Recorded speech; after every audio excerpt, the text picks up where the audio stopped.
The Grand Chamber of the Galactic Council had never witnessed such silence. 500 species representing civilizations that spanned 100,000 light-years sat in absolute stillness as the holographic display flickered to life. What they were about to see would fundamentally alter their understanding of the species they had dismissed as primitive. Commander Melissa Chen stood at the center of the chamber, her dark eyes scanning the alien delegates with cold precision.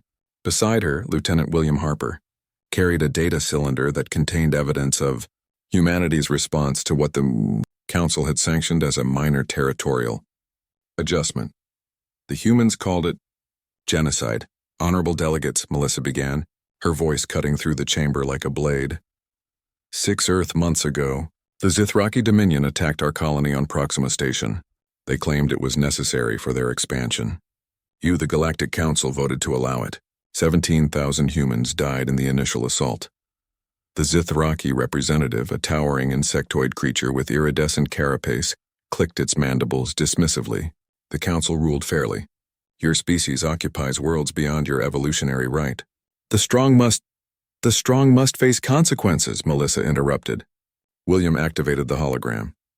The display showed Proxima Station as it had been, a thriving colony of families, scientists, and dreamers building a future among the stars.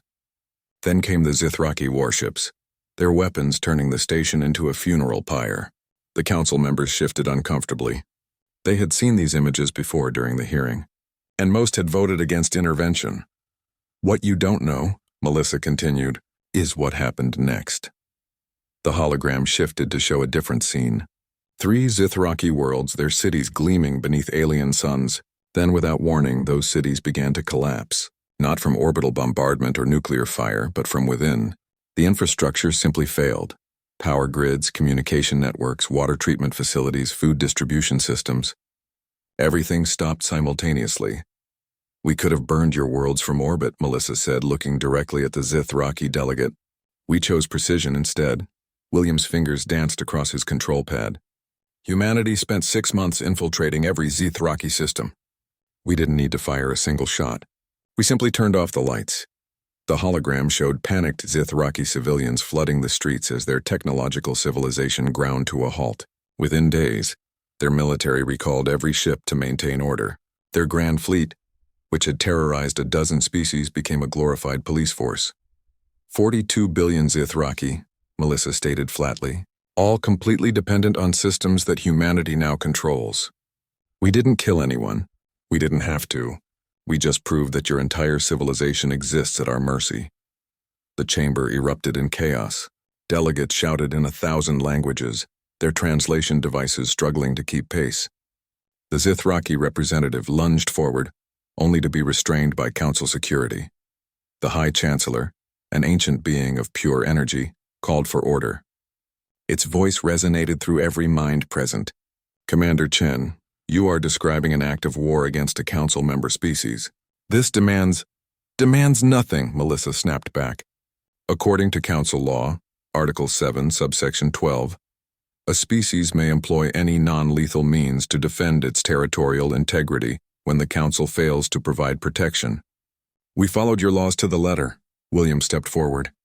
Furthermore, our analysis has been comprehensive. In the past 72 hours, we've identified similar vulnerabilities in the infrastructure of 217 council species. Humanity has been building among you, learning from you, integrating into your systems. You thought we were primitive because we'd only been spacefaring for 2 centuries. You forgot that humans don't just explore. We adapt, we infiltrate, we survive. The implications hit the council like a shockwave. Humanity hadn't just defeated one species.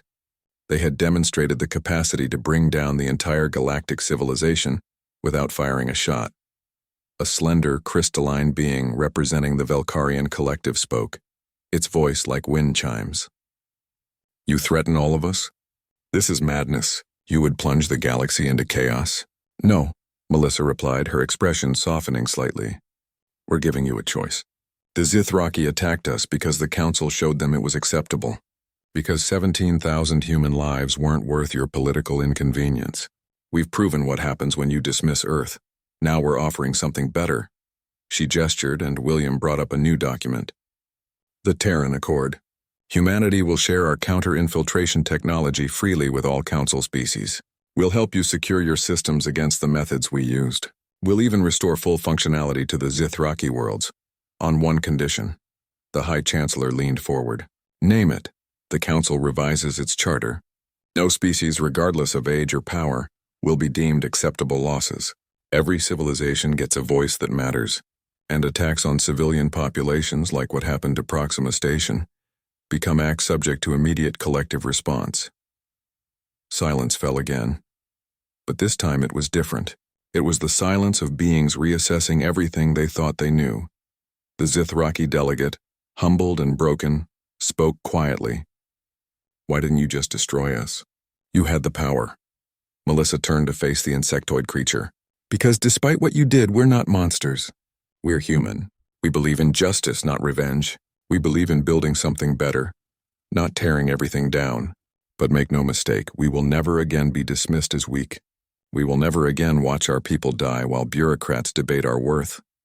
William added, humanity didn't come to the stars to conquer. We came to explore, to learn, to find our place among you. But we learned something out here that every species should remember. Humans are exceptional at one thing above all others. We survive, and we make damn sure that those who threaten our survival regret it. The vote on the Terran Accord was unanimous. As Melissa and William left the Grand Chamber, they passed dozens of delegates who nodded respectfully, some with fear in their eyes, others with newfound respect. In the ship traveling back to Earth, William finally relaxed. Do you think they got the message? Melissa smiled for the first time in months. Oh, they got it. Humanity just taught the galaxy its most important lesson. We're not asking for our place among the stars anymore. We're taking it, and we're dragging the whole galaxy toward something better, whether they like it or not. Outside the viewport, 1,000 worlds spun in the cosmic dark, each one now aware that the age of dismissing humanity had ended. Earth had spoken, and the galaxy had no choice but to listen.